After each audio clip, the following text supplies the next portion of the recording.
ब्रह्मचारी सुवीर्य और सभी शिविरार्थी बहनों तथा भाइयों, सभी को प्यार भरा जय भीम, नमो बुद्धाय। तो कल का हमारा जो दिन था, बी पॉजिटिव की थीम थी और मैत्रीपूर्ण रहना। और हम कल के दिन पूरे दिन एक साथ मैत्रीपूर्ण रह चुके हैं, उससे हम आनंदित महसूस हो रहे हैं। और सुबह से योगा, ध्यान, पूजा, तो हमारा मन बहुत ही उत्साहित है, आनंदित है, प्रसन्न लगते हैं। सभी लोग शिविर में आनंद ले रहे हैं। तो जिस तरह से पहले स्टील है, उस तरह से अभी हम दूसरे स्टील के ऊपर आज कुछ बातें सुनने जा रहे हैं। लेकिन उससे पहले मुझे ऐसा लगता है कि जो अपना शिविर की जो थीम है, तान तनाव, तो उसके बारे में थोड़ा संक्षिप्त में कुछ प्रस्तावना करना चाहता हूँ।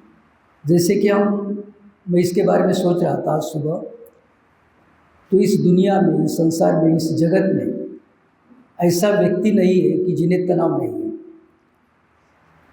और हर एक को तनाव है। और यहाँ बैठे हुए भी ऐसे कोई है क्या जिसको तनाव नहीं? हाथ ऊपर कर सकते हैं। तो जिनको तनाव नहीं वो शिविर छोड़ के भी जा सकते हैं, नहीं क्या? तो इससे भी ये प्रतीत होता है कि हर व्यक्ति को तनाव है। और ये जब तक हम महसूस नहीं करते कि हमें क्या बौद्ध धम्म की क्या आवश्यकता है, तनाव को पहचानने की क्यों आवश्यकता है। अभी कुछ बातें जैसे मैं कहता हूँ कि कुछ लोगों की शादी नहीं होती इसलिए परेशान है, शादी नहीं हो रही, लड़की नहीं मिल रही, तो परेशान रहते हैं, तनाव में रहते हैं। और जिनकी शादी हुई वो क्या शादी हो गई वो भी अरे तू अच्छा है, शादी नहीं किया, मैं बहुत परेशान हूँ, पसीना आ रहा है। तो जिनकी शादी हुई वो भी परेशान है और जिनकी शादी नहीं हुई वो भी परेशान है। अभी जिनको बच्चा हुआ बहुत खुश है, बर्थडे मनाए, ये करे, मुझे बेटा हो गया। लेकिन बेटा इतना बदमाश होता है तो बोलते मैं बेटे से परेशान हूँ। और जिनको बेटा नहीं हो तो मुझे बेटा नहीं, मुझे बच्चा नहीं, कौन मुझे देखेगा, नहीं क्या?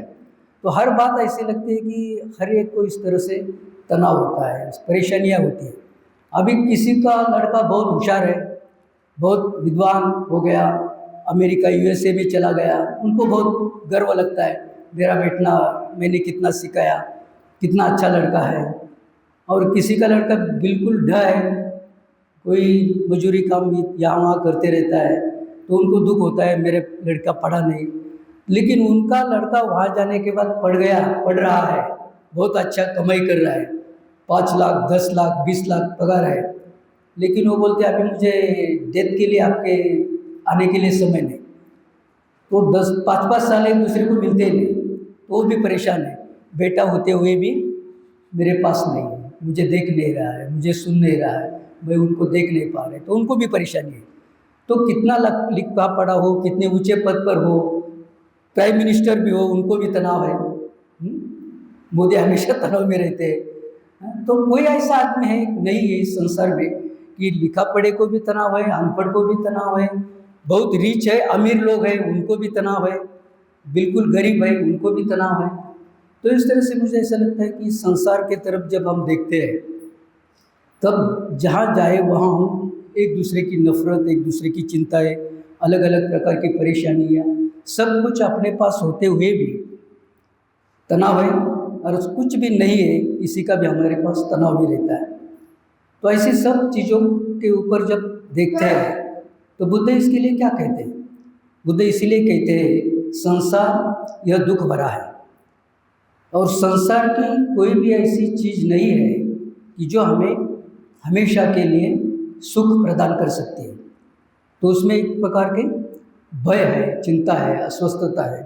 तो इन बातों को जब हम देखते हैं और शील के माध्यम से हम देखने का प्रयास करते हैं तो हम एक तरह से सामान्य व्यक्ति है, बुद्ध असामान्य व्यक्ति है, हम अप्रबुद्ध है, बुद्ध प्रबुद्ध है।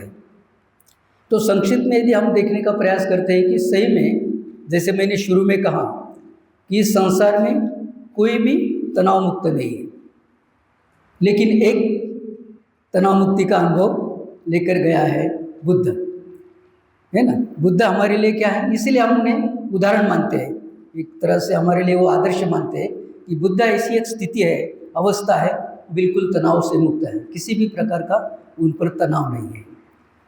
तो सही में जब हम देखते हैं कि बुद्ध और हम, प्रबुद्ध और अप्रबुद्ध, तो क्या फ़र्क है, तो सिंपल बात हम देखने जा रहे हैं कि सही में बुद्ध बिल्कुल तनाव मुक्त है और हम बुद्ध जैसे बनने के लिए बुद्धं शरणं गच्छामि कहते हैं। और फिर बुद्ध धम्म संघ को शरणगमन के पश्चात हम पंचशील कहते हैं और एक एक शील हम हर दिन देख रहे हैं। तो जब इन बातों के बारे में सोचते हैं तो मूलभूत जो बात है, जो डिफरेंस है, वो यदि हम देखते हैं तो हमें ये पता चलता है कि जो 3 जहर है भवचक्र के केंद्र में, लोभ, द्वेष और अज्ञान, तो हम तनाव में रहते हैं, संसार में रहते हैं, संसार चक्र में है, दुख में है। इसी का कारण है हम लोभ में फंसे हुए हैं, द्वेष में फंसे हुए हैं और अज्ञान में फंसे हुए हैं। और बुद्ध इस भवचक्र से मुक्त हुए हैं, संसार दुख चक्र से बुद्ध मुक्त हुए हैं। तो बुद्ध में लोभ नहीं है, बुद्ध अलोभ की अवस्था में है, किसी भी प्रकार का लोभ, लालच, तृष्णा, आसक्ति नहीं है, अनासक्त है। बुद्ध की अवस्था निर्वाण है। निर्वाण, निर यानी वान, निर यानी नष्ट होना, वान यानी तृष्णा, जिन्होंने अपनी तृष्णा का पूरी तरह से क्षय किया है, नष्ट किया है, ऐसी अवस्था है। तो इससे हमें पता चलता है कि हम लोभ में फंसे हुए हैं, तृष्णा में फंसे हुए हैं और तृष्णा ही हमारे दुख का कारण है। इसी के ऊपर आज हम केंद्रित होने वाले हैं। दूसरी बात हम देखते हैं कि जैसे लोभ है या तृष्णा है, द्वेष है, हम हर समय एक दूसरे की द्वेष के बारे में कल हमने देखा, और मैत्रीपूर्ण रहना कितना महत्वपूर्ण है, एक दूसरे के साथ मैत्रीपूर्ण संबंध प्रस्थापित कितना महत्वपूर्ण है। लेकिन द्वेष मूलक या द्वेष चरित स्वभाव होने के कारण हम मैत्रीपूर्ण नहीं रह पाते। लेकिन बुद्ध ब्रह्मविहार, बुद्ध की अवस्था परिपूर्ण मैत्री, परिपूर्ण महामैत्री, महाकरुणा, महामुदिता, महाउपेक्षा, ऐसी अवस्था है, ये स्थिति है बुद्ध की, नहीं क्या। उन्होंने अति उच्च अवस्था प्राप्त की है जिसमें द्वेष का लवलेश नहीं है। लेकिन हमारे भीतर इस द्वेष के कारण हम सो नहीं पाते, तनाव में रहते। अभी तीसरी बात जब हम देखते हैं कि अज्ञान, मोह जिसे कहते हैं, अज्ञान कहते हैं, या सूअर जिसका प्रतीक है, तो हम मोह में रहते हैं, अज्ञान में रहते हैं, और अज्ञान ही तीनों को चलाता है। अज्ञान ही द्वेष को और मोह, लोभ को भी प्रवृत्त करता है। और बुद्ध प्रज्ञावान है, सत्यता का दर्शन, अस्तित्व का सत्य दर्शन, प्रज्ञा प्राप्त किया है। तो इस तरह से हमें लगता है कि हमारे बीच में, बुद्ध में और हमारे बीच में ये मूलभूत फर्क है कि हम लोभ, द्वेष और मोह में फंसे हुए हैं, इस जाल में, संसार जाल में फंसे हुए हैं, और संसार ही हमारे लिए दुख और तनाव का कारण बनता है। और बुद्ध उससे बिल्कुल विपरीत है, उल्टा है, विरुद्ध है। किसी भी प्रकार का द्वेष नहीं, किसी भी प्रकार की आसक्ति नहीं, और किसी भी प्रकार का अज्ञान नहीं। सभी प्रकार के अज्ञान से इसीलिए मुझे हम प्रज्ञावान कहते हैं। लेकिन ये जब हम देखते हैं कि कभी कभी हमें ऐसा लगता है कि नहीं, मुझ में द्वेष है, लोभ नहीं है। लेकिन लोभ के कारण ही द्वेष निर्माण होता है। लोभ के आड़ कोई आता है तो द्वेष निर्माण होता है, या हमारे स्वार्थ के बीच में कोई आता है तो द्वेष निर्माण होता है। हम मूवी में देखते हैं, देखिए, एक हीरो रहता है, दूसरा हीरोइन रहती है, प्यार में गिरते हैं, एक दूसरे को लाइक करते हैं, यही स्टोरी दिखाते हैं ना क्या, एक दूसरे के प्यार में गिरना, और उनके तरफ वो आकर्षित होते हैं। और विलन होता है, उनको लगता है कि ये लड़की मेरे लिए भी होनी चाहिए, तो वो भी उनके ऊपर लाइन मारने लगता है। तो फिर वो उनका कांटा निकालता है कि उनको मारते हैं, फिर शूट करते हैं। हाँ, मेरे बीच में आ गया, ये लड़की मेरे लिए है, आप क्यों बीच में आ गए, स्टोरी खत्म, है ना। और फिर दोनों एक दूसरे के गले लगते हैं, फिल्म खत्म होती है, और हम तालियां बजा के अरे कितना अच्छा हो गया, उनको मार दिया ना क्या।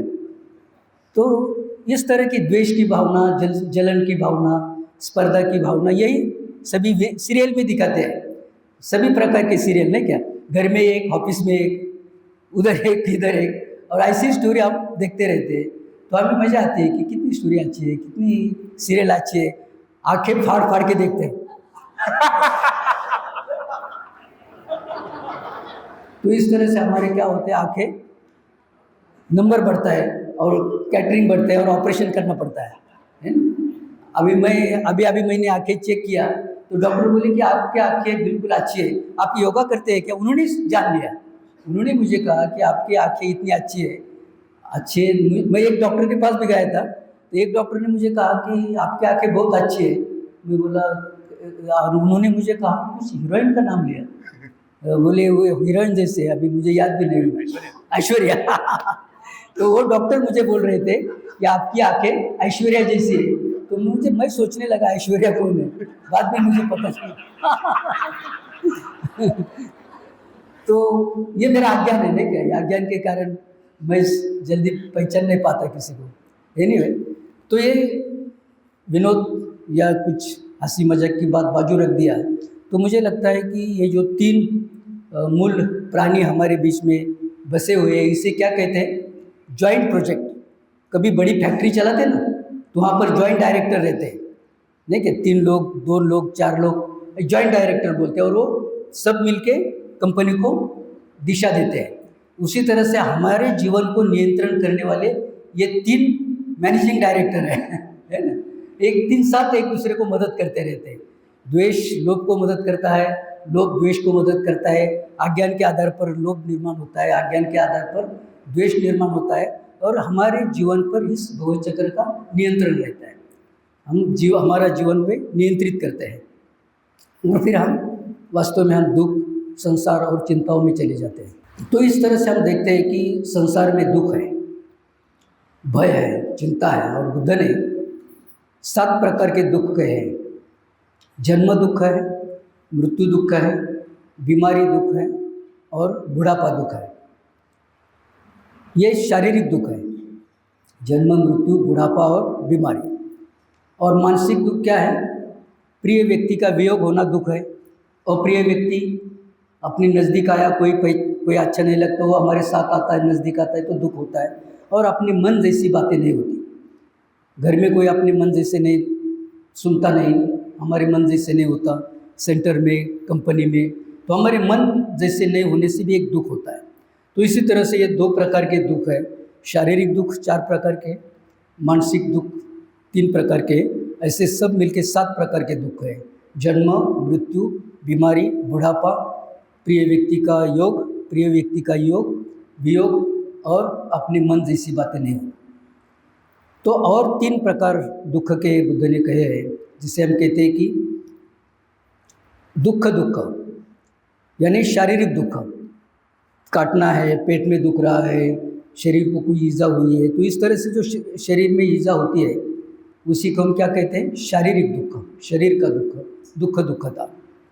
दूसरा कहते हैं सुप्त दुख, यानी पोटेंशियल, जो भी चीज़ें हमारे पास है, नज़दीक है, वे उनमें दुख देने की क्षमता है। अभी पेन है, बहुत आनंद होता है, और पेन गुम होने के बाद दुख होता है, क्योंकि पेन मेरे पास से चला गया है। तो जो भी चीज़ है एक न एक दिन मुझसे जाने वाली है, तो हर चीज़ में, हर वस्तु हमसे विदा होने वाली है। तो इसको जानना, उसमें दुख की क्षमता है। और आखिरी जो दुख है उसे हम तात्विक दुख कहते हैं, अपरिणित दुख, और उसे कहते हैं कि एक प्रकार हर चीज़, संसार की कोई भी चीज़ तत्व है, कोई भी चीज़ हमें हमेशा के लिए सुख प्रदान नहीं करती।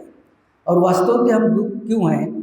तो मुझे ऐसा लगता है कि हम ज़्यादा से ज़्यादा सुख के लिए बाहरी चीज़ों पर निर्भर रहते हैं, और बाहरी चीज़ों पर सुख के लिए निर्भर रहने से वो बाहरी चीज़ जब खत्म होती है तो हम फिर निराश होते हैं, दुखी होते हैं।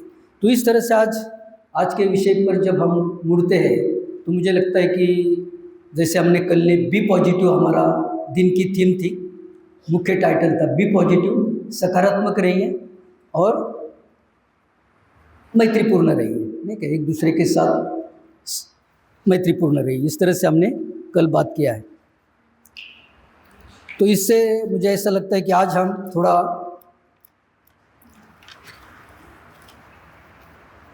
आगे बढ़ेंगे, और मुझे लगता है कि 2 बातों पर हम अभी लक्ष्य केंद्रित करेंगे। जो तीसरा सील, दूसरा सील हम देखने जा रहे हैं, उसके बारे में जब हम सोचते हैं तो एक दो बातें हम आज पहले करेंगे और बाद में हम सील की ओर बढ़ेंगे। दो लिस्ट है, दो प्रकार की, जो हमें समझना बहुत ही अनिवार्य है, इसी को मैं कहता हूँ। पहली बात है कि हम इस शिविर में पंचशीलों का पालन कर रहे हैं, तो पंचशीलों का पालन क्यों करना है, पंचशील के पालन के किस तरह से करना है और क्यों करना है। तो पंचशील पालन करना यानी क्या, किस तरह से हम पंचशीलों का पालन कर सकते हैं, इसके बारे में कुछ मुद्दे हैं। तो मैं केवल पढ़ के दिखाता हूँ ताकि आपको थोड़ी सी स्पष्टता आएगी।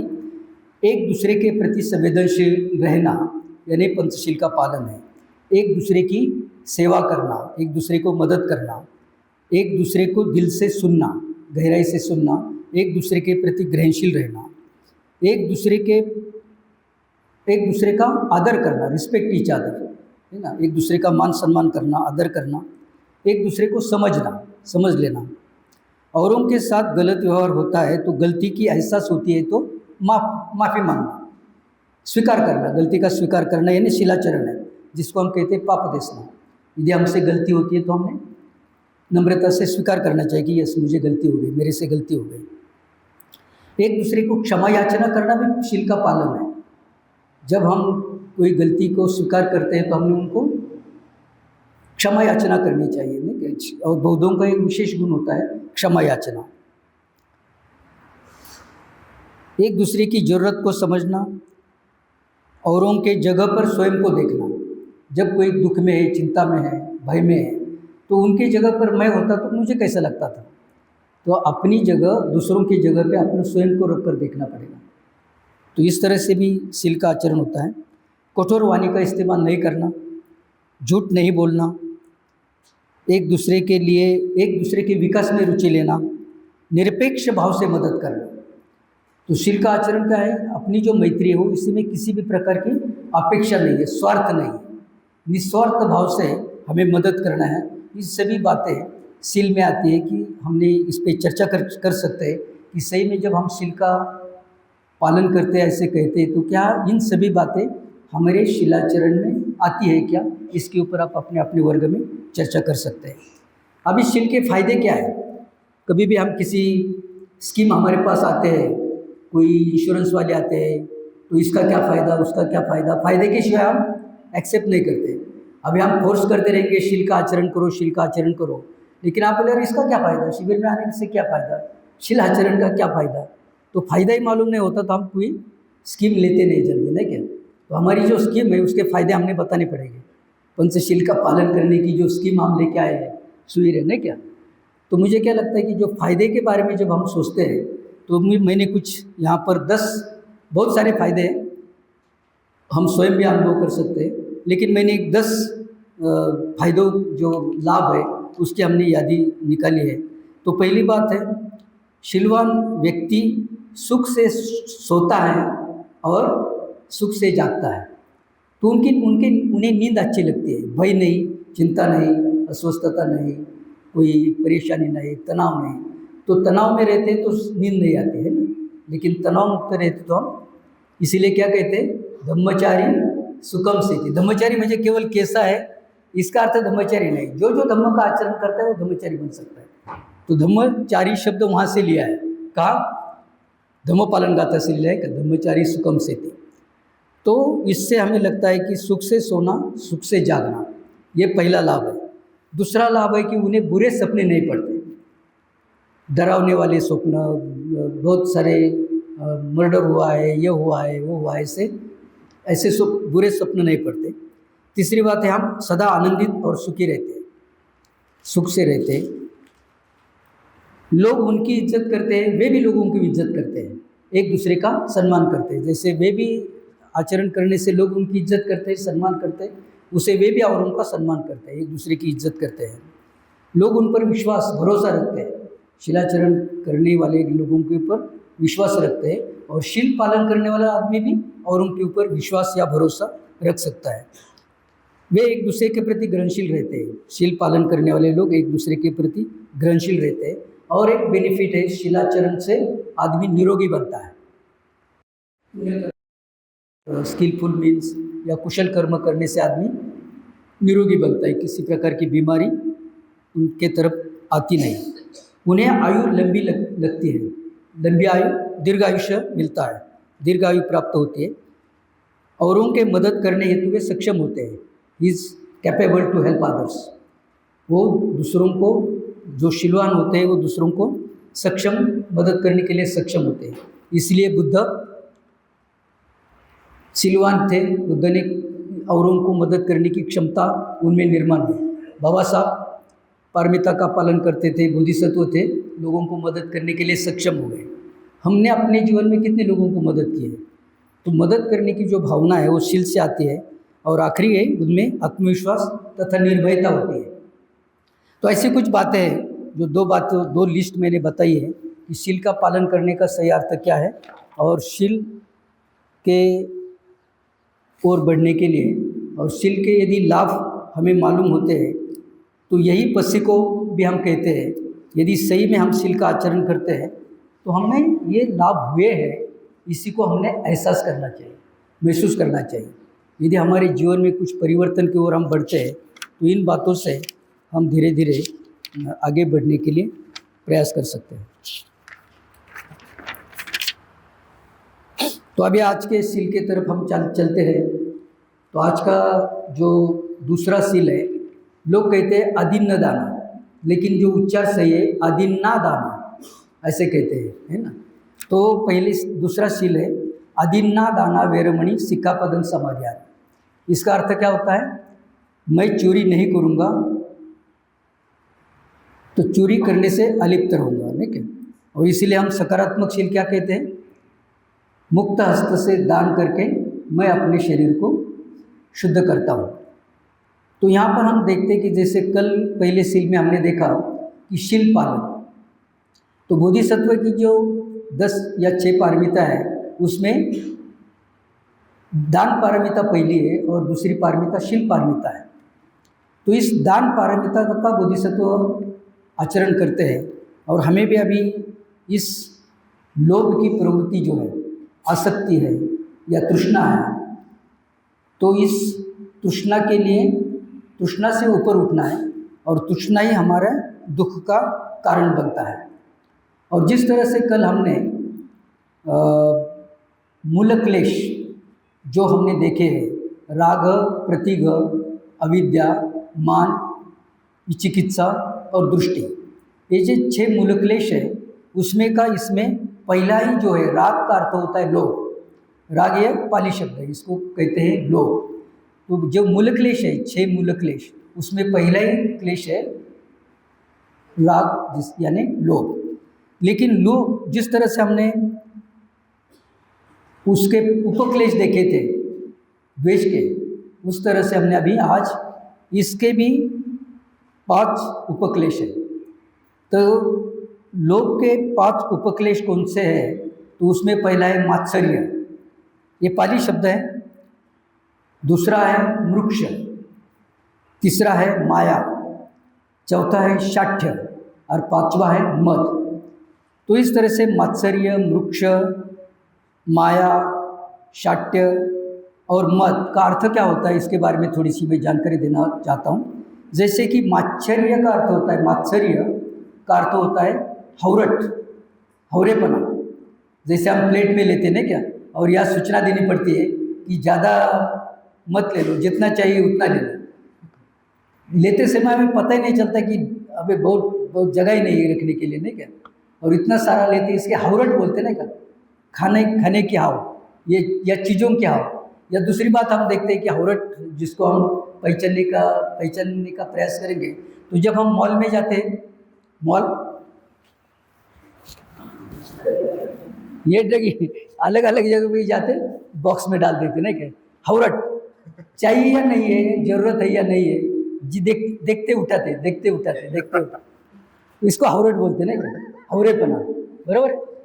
कोई लोग जाते हैं मॉल में, खास करके महिलाएं ज़्यादा जाती है, नहीं आप अच्छा काम करते हैं क्योंकि हमारे लिए खाना बनाती है ना।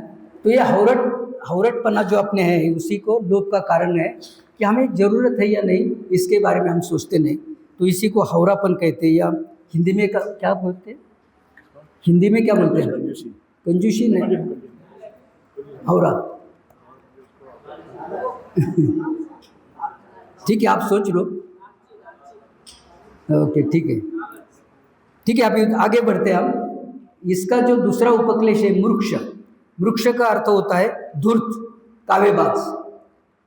काव्यबाज ठीक है ना, समझ में आया? धूर्त बहुत लबाड़ है, धूर्त है, हाँ? वो क्या चल रहा है वो बताते नहीं, तो धूर्त है वो, काव्यबाज है, ढोंगी है। उस तरह से मूर्ख की अवस्था होती है। क्योंकि जब किसी को समझो, आपको कुछ पैसे चाहिए, आप आपके मित्र के घर में जाते हो और क्या बोलते, बहुत दिन हो गए, आपकी याद आई, चलो आपको मिलने के लिए आया, और आपकी बहुत याद आ गई, मुझे मिलने के आया। और जाते जाते, नहीं थोड़ा काम था, थोड़ी अड़चन है, ज़रा एक 50-100 रुपीज़ एक भी आपके पास है तो मुझे चाहिए था। जाते हैं पैसे के लिए, लेकिन बोलते हैं क्या, आपकी याद आ गई, आपको मिलने की इच्छा हो गई। क्यों इच्छा हो गई? इसी को बोलते हैं मूर्ख, है ना, यानी ढोंग, धूर्त, काव्यबाज। तो इस तरह से हमारा स्वभाव होता है कि जैसे है वैसे हमें नहीं बताते, लोभ की प्रवृत्ति से आदमी ढोंग करते हैं, है ना। तो मात्सर्य होता है, वृक्ष होता है, माया यानी भुरड़, या जिसे भूल भुलैया कहते हैं ना, क्या हमें समझ में नहीं आता है, या जादुई परिस्थिति। जो जादूगर रहते ना, रुमाल देखते हैं क्या कोई रुमाल में नहीं है, और फिर रुमाल बंद करते हैं और फिर खोलते हैं तो 10 की नोट, 100 की नोट निकलते हैं। तो ये मायावी जादुई बात होती है, और हमें लगता है कि उनकी कुछ चालाकी होती है हाथ की, और हमें लगता है कुछ भी नहीं था और क्या हो गया। तो इस तरह से जो बातें होती है उसी को कहते हैं मायावी। तो इस तरह से भुरळ, मराठीमध्ये भुरळ म्हणतात, माया। चौथी बात है शाठ्य, यानी अप्रामाणिकता। लोभी प्रवृत्ति जिनकी होती है वो अप्रामाणिक रहते हैं, झूठ बोलते रहते हैं, हाँ, कभी भी वो सत्यता के अनुसार नहीं चलते। इस तरह से उनमें अप्रामाणिकता होती है। और आखिरी बात कहिए, उनमें मद यानी उन्माद, जिनके पास ज़्यादा पैसा होता है, धन होता है, संपत्ति होती है, तृष्णा होती है, उनमें उन्माद भी होता है, मद होता है, उन्माद होता है ना, क्या। तो इस तरह से मुझे ऐसा लगता है कि ये जो दूसरा जहर है, अब जैसे मैंने कल भी देखा था कि द्वेष कल हमने देखा, और आज हम लोभ को देख रहे हैं, लोभी या आसक्ति, इसके ऊपर हम देख रहे हैं, और उसके जब हम मूल क्लेश देख रहे हैं, तो ये समझने के लिए हमें मदद होती है कि सही में हमें हमारा स्वभाव द्वेष चरित है या हमारा स्वभाव लोभ चरित है, या हमारे स्वभाव दोनों तरफ का है, या ये दोनों बातें एक दूसरे को किस तरह से सहायता करती है। इसके बारे में आपके अनुभव के आधार पर आप अपने अपने गुटों में अच्छी तरह से चर्चा कर सकते हैं। तो इस लोभ के जो हमने उपक्लेश देखे, इसके लिए अभी हम थोड़े आगे बढ़ेंगे। तो आज हमारे लिए दान पारमिता या दान के ऊपर थोड़ी जानकारी हमने लेनी चाहिए कि दान सचमुच करना है तो क्या होना चाहिए। जिसी को जैसे हमने कल कहा था कि आज का दिन, कल का दिन हमारा था बी पॉजिटिव, आज का दिन है बी जनरस। बी जनरस है ना, दानशूर बनो, है ना, दान की भावना, दान की वृत्ति बढ़ाइए। मुझे बहुत खुशी होती है कि जब मेरा ऑपरेशन था तो मेरे मित्रों ने, आपसे भी बहुत सारे लोग यहाँ बैठे हुए हैं, उन्होंने मुझे बहुत पैसे भेज दिए, और मुझे कहना पड़ा कि अभी मुझे बस हो गया, मेरे ऑपरेशन को जितना लगता था उतना कहा। फिर मैंने नोट डाल दिया लोगों को कि भाइयों, आपकी मदद मुझे ज़्यादा हो रही है, आप कृपया और किसी को दे दो, मेरी ज़रूरत पूरी हो गई। और लगभग मुझे ऑपरेशन के लिए 10 लाख रुपए चाहिए थे, और मेरे जेब में 10 रुपये भी नहीं थे, लेकिन 10 दिन में 10 लाख आ गए। तो ये जनरॉसिटी है संघ में, संघ बंधु करके, संघ बहने करके, यहाँ बहुत सारे लोग हैं, मैं सभी का पुनर्मुद्रण करता हूँ। तो जनरॉसिटी जिसे हम कहते हैं, दानशूरता। दानशूरता में क्या है? दानशूरता में सबसे महत्वपूर्ण भाग ये आता है कि औरों के बारे में सोचना, और इसी में सबसे महत्वपूर्ण बात है कि निस्वार्थ बनना, सेल्फलेस। जब हम दान की भावना नहीं रहती है तो हम औरों के बारे में नहीं सोचेंगे, लेकिन जब हमारे भीतर दान की भावना होती है तो हम औरों के बारे में सोचते हैं। जैसे कि अभी उदाहरण के लिए, यदि स्वार्थ धर्म का आचरण करना, दूसरे शील का पालन करना, यानी निस्वार्थ बनना है, जितने हम स्वार्थी रहते उतने हम दुखी रहते। और स्वार्थी का अर्थ क्या होता है? आत्मकेंद्रित। मुझे ये चाहिए, मुझे घर चाहिए, मुझे प्लॉट चाहिए, मुझे गाड़ी चाहिए, मुझे ये चाहिए। आत्मकेंद्रित, स्वयं के बारे में सोचते रहने का, जगत के बारे में नहीं। हम थोड़ा सा अंदर झांक कर देख सकते हैं। यदि बाबा साहब के बारे में सोचिए। अभी मैं इस प्रवचन के लिए आते आते बाबा साहब के सामने जाकर दर्शन लिया, बड़े स्टैचू को कृतज्ञता व्यक्त की, और मुझे लगा कि ये कितनी महत्वपूर्ण बात थी। यदि बाबा साहब ऐसे सोचते थे, उनके पास बहुत बड़ा एक विद्वान थे और उन्होंने सोचा था तो कोई कुछ भी कर सकते थे। बड़ी पैसा कमाते थे, गोवा के किनारे पे जाके मस्त महल बना सकते थे, महल बनाकर वो स्वस्थ रह सकते थे, कोई कमी नहीं थी, क्योंकि उनके पास सब कुछ कौशल्य था और कितने भी पैसे कमाकर वो अपना जीवन समाप्त करता था। लेकिन निस्वार्थ का अर्थ क्या होता है? सेल्फलेस। यही निस्वार्थ भावना थी कि मैं यदि, उन्होंने अपनी नौकरी का त्याग कर दिया, उन्होंने अपने मंत्री पद का त्याग कर दिया लोगों के लिए और अपने विकास के लिए, और बौद्ध धर्म का स्वीकार किया। तो मुझे लगता है कि ये बाबा साहब में जो दान की भावना थी, औरों के प्रति मदद करने की भावना है, और इसीलिए हमने कृतज्ञता उनके प्रति निर्माण करनी चाहिए। तो मुझे लगता है कि आज थोड़ा सा हम, जैसे कि आज का दिन इस तरह से भी सोचते हैं कि जनरॉसिटी का दिन है, कल का दिन हमारा बी पॉजिटिव, आज बी जनरस। हम एक दूसरे को मदद करते हैं, कोई भी अलग अलग प्रकार की मदद होती है, दान अलग अलग प्रकार का होता है। ऐसे कहते हैं कि अपने पास जो शिक्षा है, कला है, शिक्षा का दान होता है। दूसरी बात हम देखते हैं कि भौतिक चीज़ों का दान या आर्थिक दान होता है। हमारे पास कोई चीज़ होती है तो हम अपने मित्र को देते हैं। मुझे याद आ गया कि मैं जब भंते जी को मिलने गया था इंग्लैंड में, और उन्होंने मुझे एक साधना दी, दीक्षा दी, और उसमें उस समय उन्होंने कुछ 3-4 बातें मुझे दिया। जो साधना था उसका पिक्चर दिया और एक हेड ब्लू कलर का दिया, और जाते जाते कहा कि जब हम कोई मित्र को, एक दूसरे को कुछ वस्तु प्रदान करते हैं तो आपको मित्र की याद आएगी, आप मुझे याद करेंगे। ये जो भी चीज़ दिखते हैं तो आप उनको याद करते हैं। तो मेरे पास भी बहुत सारे, कुछ लोग शॉल देते हैं, कुछ लोग घड़ी देते हैं, कुछ लोग ऐसे अलग अलग भेंट वस्तु देते हैं। ये बोतल कोई देते हैं, कोई हीटर देते हैं, कोई गर्म पानी के देते हैं। तो जब मुझे लगता है कि जब मैं वो गर्म पानी पीता हूँ तो मुझे याद आता है कि ये जिन लोगों ने दिया उनका नाम आता है। तो इस तरह से मुझे लगता है कि कोई भी चीज़ जब हम मित्र से देते हैं या लेते हैं तो मित्रों को याद करना, मित्र के प्रति कृतज्ञता व्यक्त करना, यह हमारे लिए बहुत ही महत्वपूर्ण होता है। क्योंकि वस्तु मायना नहीं रखती, लेकिन एक दूसरे के प्रति जो सद्भावना है, मदद करने की भावना है, तो वस्तु रूप से हम देते हैं।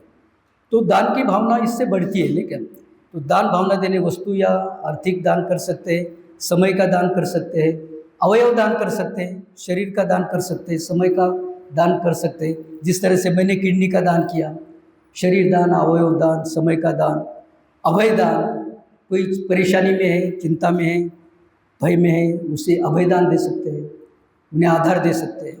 तो इस तरह से अलग अलग प्रकार से हम लोगों को दान भावना विकसित करते हुए इस शील का पालन हम करने के लिए तैयार हो सकते हैं। लेकिन उससे सबसे महत्वपूर्ण बात है कि तृष्णा या लोभ से बाहर आने के लिए एंटीडोट है मुक्त हस्त से दान। यानी हमने कोई न कोई, किसी न किसी प्रकार का दान देना चाहिए। समय का दान हो, वस्तु का दान हो, कला का दान हो, संस्कृति का दान, जो आपके पास है, जो हम देने के लिए संभव है। जिस अभी शिविर में है तो हम अलग अलग प्रकार, हमारा श्रमदान करते हैं, समय का दान, जो हमारे पास है वो हम कम से कम और उनके लिए मदद करना चाहिए। जिस अर्थ से हम मदद करने के लिए कामयाब है, उस अर्थ से हमने और उनको मदद करना चाहिए। लेकिन जिन्होंने हमें मदद किया है उनके प्रति कृतज्ञता एक महत्वपूर्ण हिस्सा है, ग्रैटिट्यूड। और मुझे लगता है कि आज के दिन मैं थोड़ा सा ग्रैटिट्यूड के बारे में भी कहना चाहता हूँ। और बौद्ध आचरण में, बौद्ध शिलाचरण में ग्रैटिट्यूड की भावना बहुत महत्वपूर्ण है।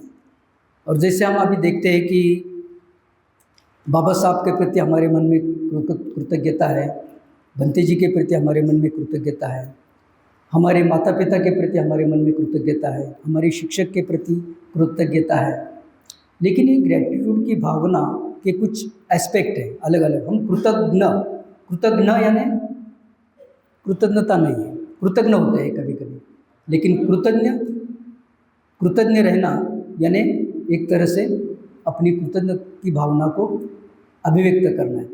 तो अभी हम आज ये देखने का प्रयास करेंगे कि 4 या 5 बातें हैं लगभग, कि पहली बात ये होती है कि हमें जो लाभ हुआ है, फायदा हुआ है, वो हमें समझ में नहीं आता। We are failure to recognise the benefits. We are failure, जब एक तरह से अयशस्वी होते हैं कि सही में हमें जो फायदा हुआ है, जो लाभ हुआ है, वो हम क्या करते हैं, समझ नहीं थे, ठीक से समझ नहीं पाते। सही में बाबा साहब की वजह से हमें क्या लाभ हुआ है, नौकरी मिली है, अच्छा एजुकेशन मिला है, अच्छे तरह से हम जो भी कुछ जीवन जीते, तो जो भी कुछ आज हम हैं वो उनकी कष्ट प्रयास, उन्होंने जो भी कुछ कष्ट उठाया हमारे लिए, उन्होंने जो भी कुछ तकलीफ सहनी है, कितना सारा कष्ट उठाया है, वो हम भूल जाते हैं। तो इसका अर्थ ये होता है कि कृतज्ञता का भाव जो है, हमें क्या लाभ हुआ ये हम समझने में अपयशी होते हैं, समझ नहीं पाते कि सही में बाबा साहब के वजह से, धर्म के वजह से, संघ के वजह से हमें जो लाभ हुआ है। तो इसके ऊपर आप अपने अपने गुटों में चर्चा कर सकते हैं कि सही में, या माता पिता जी के बारे में भी होता है। तो जो लाभ हुआ है वो हम भूल जाते हैं, या लाभ हुआ है वो हम समझ नहीं पाते जो सही में हमें लाभ हुआ है। दूसरी बात हम देखते हैं कि टेकिंग इन ग्रांटेड, हम गृहित धरते, समझ चलते हैं कि ये तो करना ही है। जैसे कि किसी शिक्षक ने हमें मदद की है, तो क्या बोलते हैं, उन्होंने हमें सिखाया, पकड़ लिया है, क्या बात हुई बड़ी। तो शिक्षक के बारे हमारे मन में क्या अनादर होता है। कभी कभी हमें भी लोग कहते हैं, फुल टाइम है तो क्या हो गया, काम करते तो क्या होगा, पैसा लेते हैं संघ से, ये कोई फुकट करते, कितना लेते हैं, उनका कैसा चल रहा है, वो नहीं। तो इस तरह से भी आलोचना हम करते हैं। तो इसका अर्थ क्या होता है, तो इसका अर्थ होता है कि जो भी कुछ अपने मन में कृतज्ञता की भावना है, वो कृतज्ञता की भावना हम वो रिकॉग्नाइज नहीं कर पाते एक तरह से ठीक से। और दूसरी बात क्या है कि हम उसके ऊपर उसके हमारे लिए जो लाभ हुआ है वो भी भूल जाते हैं, या टेकिंग ग्रांटेड घेते हैं, लाइट घेते हैं, उसको सहज लेते हैं। क्या हो गया, आया तो क्या हुआ, किया तो उनका कर्तव्य है, माता पिता ने जन्म दिया, मैंने कहा था उनको जन्म देने के लिए, हाँ, इस तरह से भी बात करते हैं, है ना। और तो फिर क्या होता है, अनादर की भावना निर्माण होती है, तो हमारे बीच मन में कृतज्ञता भाव कम होने लगता है। तीसरी बात होती है कि उनकी बुराई देखते हैं, कमजोरियाँ देखते हैं, और उनके प्रति हम डिसरिस्पेक्ट करते हैं। तो ये भी बात होती है कि कभी कभी हमारे मन में, और चौथी बात क्या होती है, हमारे भीतर इतना अहंकार होता है कि ये जो भी कुछ किया है मैंने किया है, मुझे किसी की ज़रूरत नहीं। और हर एक को ऐसा लगता है कि ये घर मैंने बनाया है, ये इतनी संपत्ति मैंने किया है, मैंने ये स्कूल निकला है, मैंने ये इंस्टीट्यूट निकली है, मैं ऐसा हूँ, मैं वैसा हूँ, मुझे किसी की ज़रूरत नहीं है। तो ये भी क्या होता है, आदमी एक तरह से कृतज्ञता के साथ और उनके साथ वो काम नहीं कर सकते। उनको लगता है कि मैं कितना अच्छा हूँ, ये दिखता है ना, ये सब मैंने किया। तो इस तरह से भी क्या होता है कि कृतज्ञता का भाव और औरों के साथ काम करने की इच्छा नहीं होती, और उनको लगता है कि नहीं, मैं अकेला कर सकता हूँ, तो मित्रता कैसे करेंगे, औरों के साथ कैसे रहेंगे। तो ये अहंकार और अपनी स्वयं की बड़ापन भी हमें कृतज्ञता के लिए नहीं लेते। ये जो कुछ मिला है वो बाबा साहब की वजह से, भंते जी की वजह से, गुरु के वजह से, जिन्होंने दान दिया है, उनके कई सारे लोगों के हाथ है हर काम में। ये यदि हम समझ नहीं पाते तो हमारा क्या होता है, इंस्टीट्यूट भी हमारा अहंकार बढ़ा सकती है।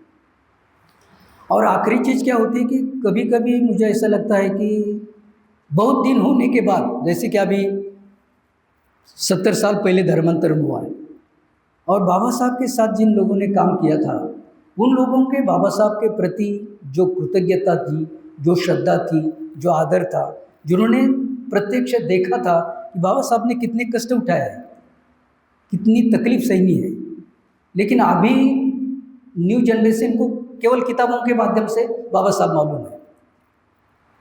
तो धीरे धीरे क्या होता है कि उसका महत्व उनके जीवन में कम होने लगता है। किताबें पढ़ने से आदमी का महत्व इतना सहजता से कई दिन होने के बाद, ज़्यादा दिन होने तो बाद धीरे धीरे हम भूलने भी लगते हैं कि बाबा साहब ने कितना महत्वपूर्ण काम किया है।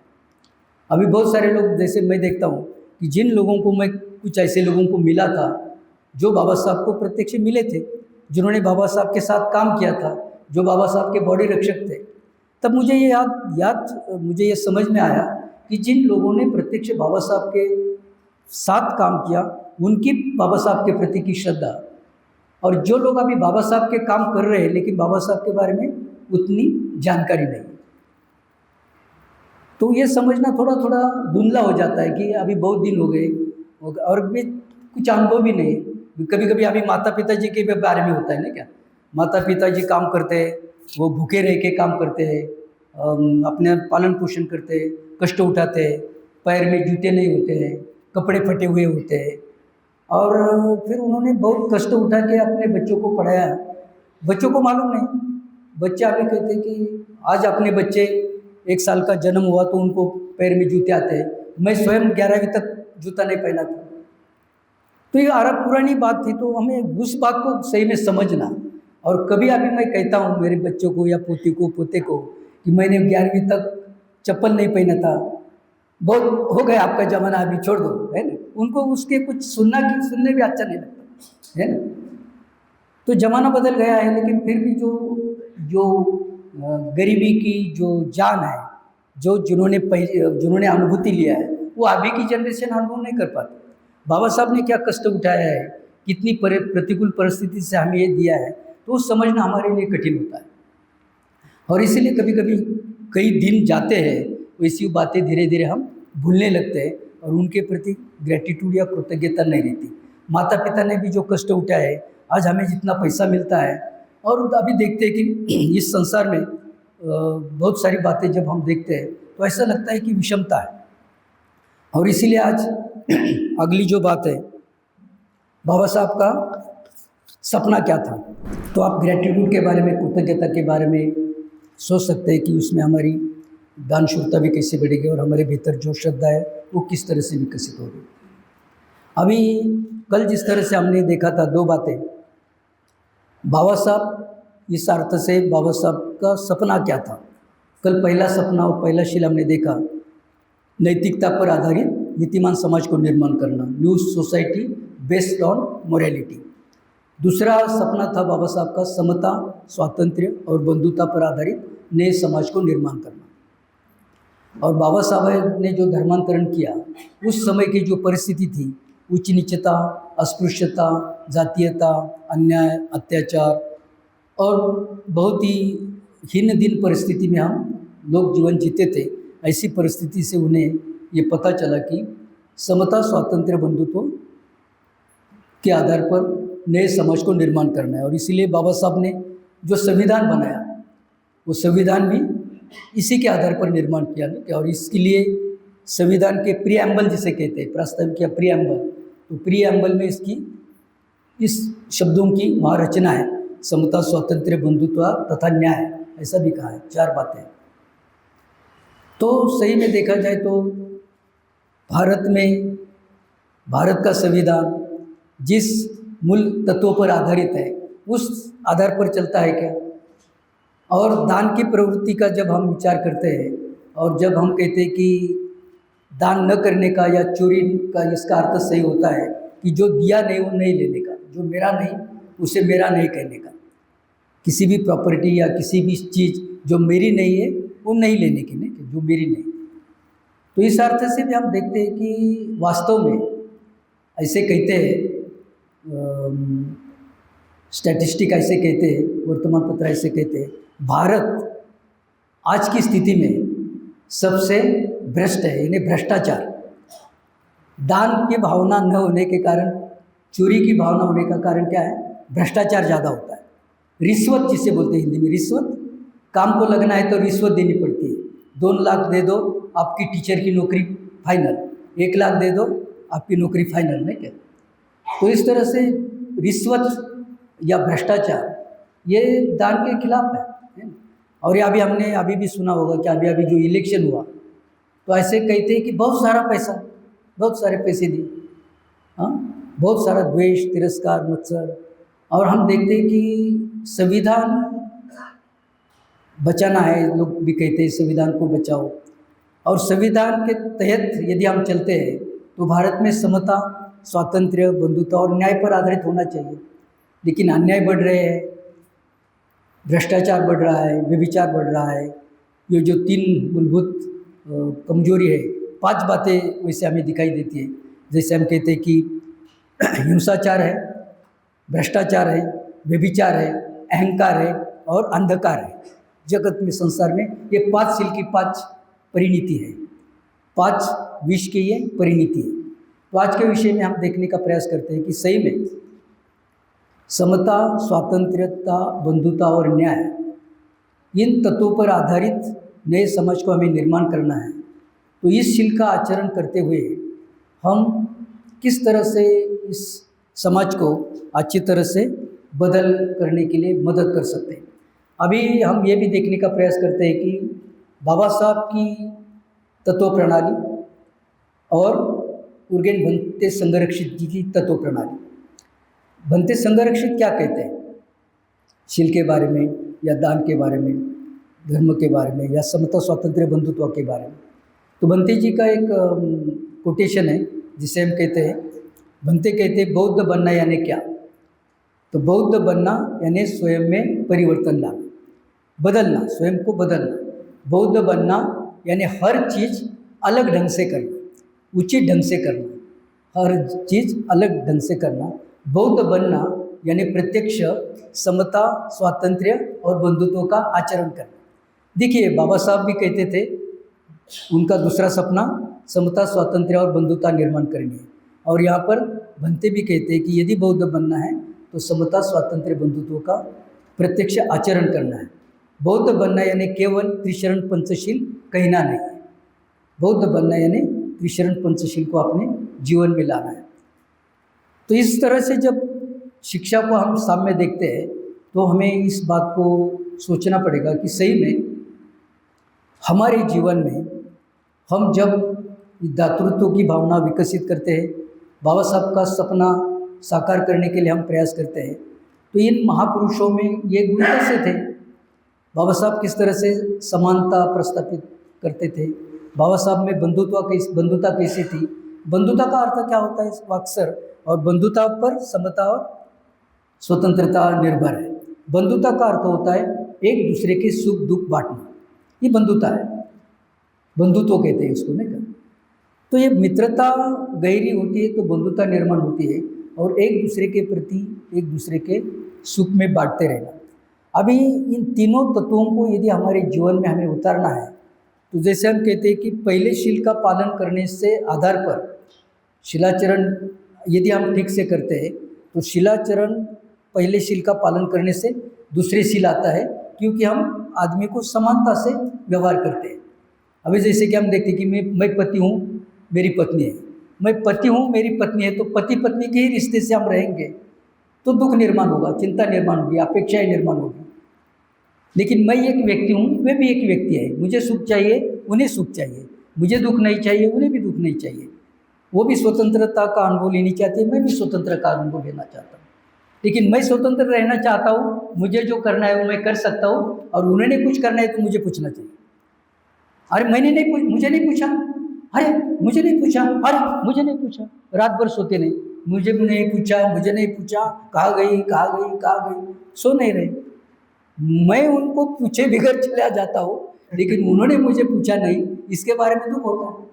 तो जब ये ख्याल में रखना, जब हमें लगता है कि मुझे नहीं पूछा तो आप भी उन्हें पूछते नहीं, ये हम समझते नहीं, यही तनाव का कारण बनता है।